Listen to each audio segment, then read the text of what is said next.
ده سكري، هو استاذ السيد الوزير كان دوت زي زعزعه راس السكر. ده البروتين الطاقه فيه 4500 كالوري.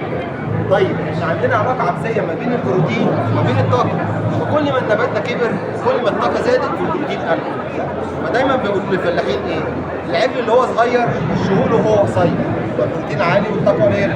العجل اللي هو كبير الشهول وهو كبير عشان محتاج طاقه للأكل والبروتين اقل.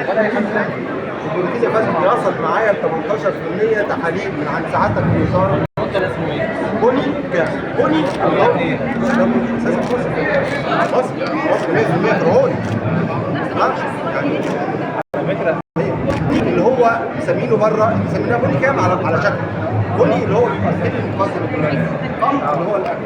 انا فعلا اوريدي بورد استغلالات الطيور المصريه والعربي المصري بتاكل منه حاليا.